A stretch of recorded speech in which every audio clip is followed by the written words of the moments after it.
Alerte à bord du BFGS Novembre Rouge, sous-marin Gnome de toute dernière génération. Les alarmes retentissent, des lumières clignotent, tous les voyants s'allument. Ils passent au rouge. Incendie et voie d'eau se multiplient. Tandis que les systèmes de sécurité tombent en rade les uns après les autres, des secours sont en route. Mais parviendrez-vous à éviter la catastrophe jusqu'à leur arrivée? Bienvenue à la caverne des jeux de Thierry. Aujourd'hui, donc, nous allons voir un jeu coopératif totalement frénétique, comme c'est indiqué sur la boîte, dans un sous-marin Gnome. Donc, c'est un jeu de Bruno Feducci et Jeff Gontier. Et comme vous pouvez le voir, enfin vous ne pouvez pas le voir, mais je vais vous le dire, en fait c'est un jeu donc, qui se joue de 1 à 8 joueurs. Donc en fait effectivement on peut jouer nombreux à table, mais aussi on peut jouer en mode solo. Donc vous l'aurez compris, hein, comme indiqué dans l'introduction, vous jouez des gnomes dans un sous-marin en péril et vous allez devoir effectivement réparer tout ce qui peut se réparer, en tout cas tenir suffisamment longtemps avant qu'en fait effectivement une des conditions de perte s'active, c'est-à-dire qu'il n'y ait plus d'oxygène dans le sous-marin, donc le compteur ici arrive au bout, que vous ayez des problèmes le moteur explose en fait, ou encore effectivement que vous soyez broyé sous la pression de l'eau. Bien sûr, il y a encore d'autres moyens de mourir. Bien sûr, vos gnomes effectivement peuvent aussi mourir tout simplement. Vous pouvez aussi être emporté par le kraken. Bref, beaucoup de périls en fait dans lesquels il va falloir faire face et survivre donc dans ce sous-marin en péril.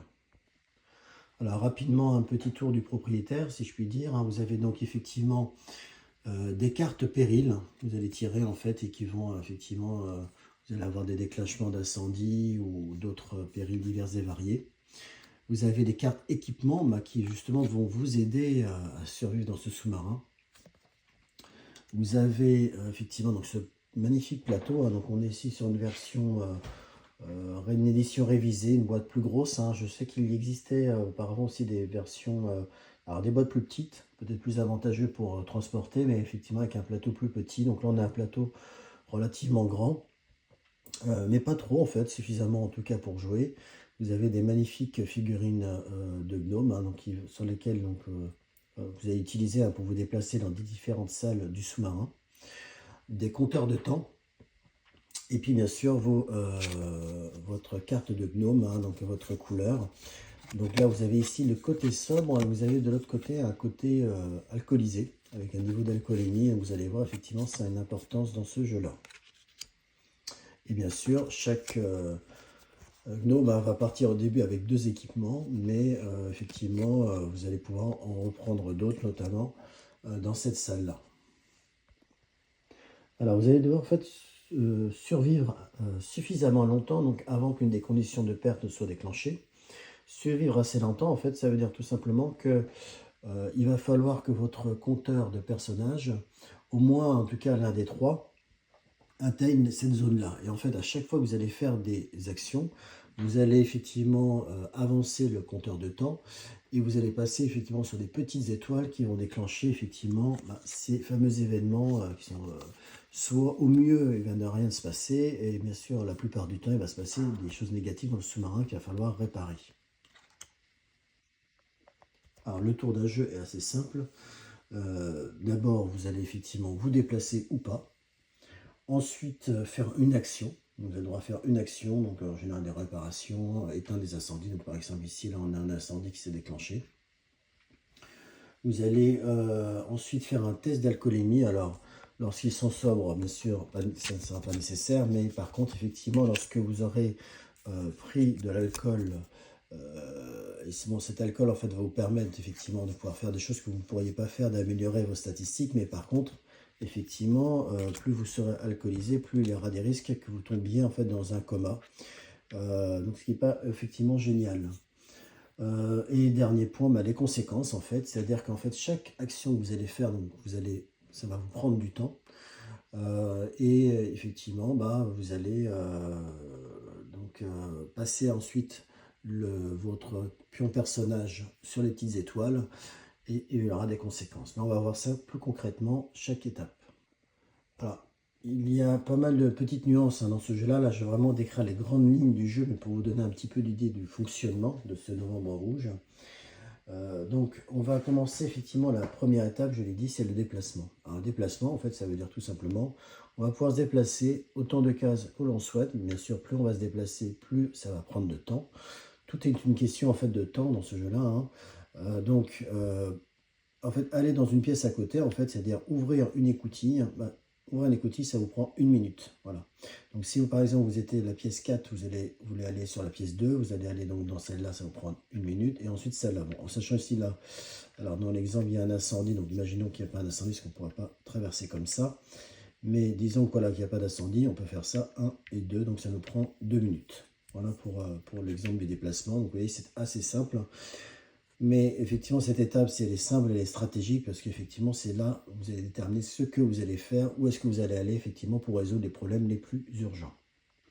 Et donc ici, on a ce fameux compteur de temps. Donc là, si on reprend notre exemple de notre personnage, par exemple, notre gnome vert, il se déplace ici de 2 cases. Pour aller ici, ça lui prend 2 minutes. Et donc, à ce moment-là, en fait, on va prendre donc son compteur, on va l'avancer de 2 cases. Alors, attention, effectivement, là, dans cette configuration ici, en fait, le pion le plus en retard, le plus loin dans la piste de temps, c'est le pion rouge. Donc, si je reprends mon exemple, en fait, c'est le pion rouge que je devrais déplacer avant. Donc, si par exemple, je prends le pion rouge, je le déplace, par exemple, ici, d'1 minute, à ce moment-là, donc, je vais tout simplement prendre ce pion rouge-là et je vais l'avancer d'une case. Voilà. Là, en fait, c'est le pion fantôme, pardon, que je vais déplacer d'une case. Et ensuite, je vais donc passer en fait dans la phase conséquence.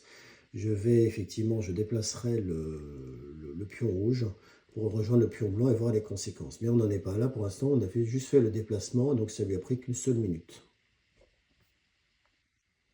Ensuite, vous avez la phase d'action. Alors là, la phase d'action, effectivement, c'est le cœur du jeu. Vous avez le droit de faire une seule action. Et vous pouvez prendre de 1 à 10 minutes pour faire cette action. Ça veut dire quoi? Par exemple, ici, nous avons notre gnome qui est en fait dans la salle, la fameuse salle des machines. Il va falloir effectivement, par exemple, réduire la pression au niveau de la salle des machines pour pas que le sous-marin explose. Et dans ce cas-là, effectivement, donc notre gnome s'est placé dans la salle en question. Il va falloir faire réduire donc cette pression-là. Et pour ça, effectivement, il va faire donc une action pour réduire la pression. Et donc pour ça, en fait, il va engager 1 à 10 minutes de son temps. Ça veut dire quoi? En fait, on va déplacer effectivement donc son pion de 1 à 10 minutes. Et ensuite, on va lancer donc un dé 10. Et ce qu'il va falloir, c'est que le résultat du D10, qui est fourni effectivement avec le jeu, soit inférieur, en fait, inférieur ou égal au temps qu'on aura mis. Donc, par exemple, imaginons qu'on a dit on va mettre 5 minutes et qu'on a un résultat de 2, c'est gagné, effectivement, on a gagné l'action. Par contre, si on a fait, par exemple, toujours avec ces 5 minutes, on a fait un 6, là, c'est perdu. Qu'est-ce qui se passe si c'est perdu? L'action, en fait, on aura perdu 5 minutes, en fait, puisqu'on a parié 5 minutes pour rien. Donc voilà, il ne se passe rien de spécial, mais on a perdu quand même 5 minutes pour ne rien faire. Et si on a réussi, on pourra effectivement réussir l'action. Et toutes les actions en fait, qu'on va faire se basent comme ça sur ce timing. On va dépenser du temps en fait à chaque fois. Donc on va dépasser en fait. Donc si par exemple on jouait donc le pion bleu, alors normalement c'est le dernier pion là qui joue, donc on va déplacer effectivement le pion blanc du nombre de temps qu'on aura dépensé pour se déplacer bien sûr, mais aussi pour faire notre action. Alors, on a des objets qui vont nous aider pour effectivement faire les réparations, qui vont nous permettre de rajouter des plus 1, 2, 3 ou 4 points, et donc du coup de dépenser moins de temps pour faire l'action. Par exemple, ici, on a une carte manuelle des pompes à oxygène. Donc ici, effectivement, si on est sur la zone verte et qu'il y avait besoin, donc ici, dans cette salle-là, et qu'il y avait besoin de réparer la pompe à oxygène, on pourrait utiliser cette carte-là qui nous donne 4 points en plus. Donc en fait, bah, du coup, pour atteindre, on va dire pour minimiser le risque, on pourrait par exemple ne parier que 3 minutes. Donc ça fait 3 plus 4, 7. Et donc du coup, sur le dé, bah, il faudra faire au moins, il faudra que le dé fasse 7 ou moins pour qu'on puisse effectivement réussir. Donc on réduit quand même pas mal les risques grâce en fait effectivement à ce manuel. Donc en fait effectivement, on va déplacer les gnomes de manière stratégique aussi par rapport aux équipements qu'ils ont pour effectivement maximiser en fait le temps qu'on a en fait, puisque lorsqu'en fait ensuite plus on va prendre de temps pour faire les actions, bah, plus on va prendre de risques.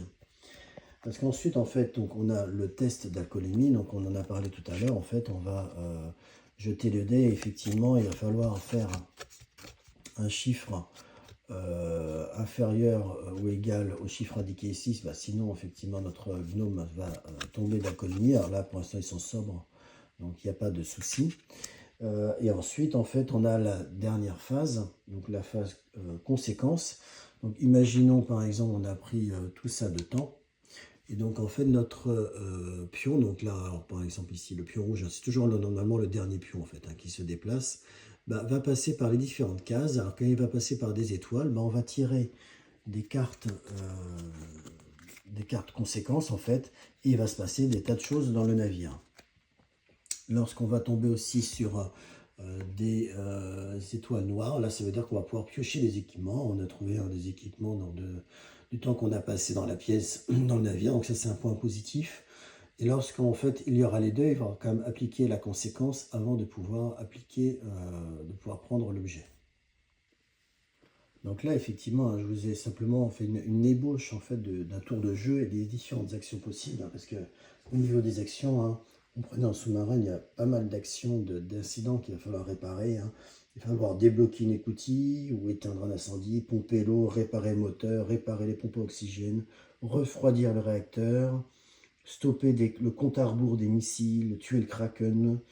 Vous pourrez bien sûr aussi prendre des objets dans la salle numéro 8, de 1 à 4 objets, mais bien sûr, chaque objet pris va prendre 1 minute. Donc finalement c'est la monnaie du jeu, si je puis dire. Vous avez aussi la salle du capitaine sur laquelle vous aurez mis préalablement de côté quelques bouteilles d'alcool. Les bouteilles d'alcool vous permettent, en les défaussant, effectivement, d'entrer dans une salle en feu ou de gagner un bonus de +3 pour une action de réparation. Donc c'est intéressant, mais par contre, la contrepartie, c'est que vous allez prendre, donc, comme je l'ai dit tout à l'heure, en fait, 1 point d'alcoolémie. Et vous avez effectivement ce fameux test d'alcoolémie à faire à chaque tour de joueur. Vous allez bien sûr pouvoir entre vous échanger des objets si vous êtes dans la même pièce. Et puis, ce qui est intéressant alors, en coopératif, vous pouvez aussi, en fait, si vous avez les conditions nécessaires, abandonner le submersible. Mais quand je dis abandonner, en fait, c'est seulement un joueur qui abandonne. Et alors ça, c'est assez drôle, puisqu'en fait, lorsque un joueur abandonne le navire, à ce moment-là, ça veut dire que si les gnomes réussissent quand même, les autres gnomes à gagner la partie, bah, celui qui aura abandonné le navire va perdre. Et inversement, si le sous-marin coule avec les joueurs à l'intérieur, en fait les gnomes restants, bah, ça sera le joueur qui sera sorti du submersible qui aura gagné. Donc en fait, voilà, il y a ce petit côté-là aussi en coopératif. En solo, il n'y a pas effectivement cette option-là, vous comprendrez bien. Il faudra seulement atteindre le compteur temps, en fait. Il faut qu'au moins un des gnomes atteigne le compteur temps sans que, effectivement, le navire, les conditions de défaite soient réalisées. Donc le navire est implosé, qu'il n'y ait plus d'oxygène, etc., etc. Et voilà, j'espère que cette petite vidéo de Novembre Rouge vous aura plu. Merci de liker si vous avez bien aimé, ça encourage la chaîne, et bien sûr de vous abonner. À bientôt.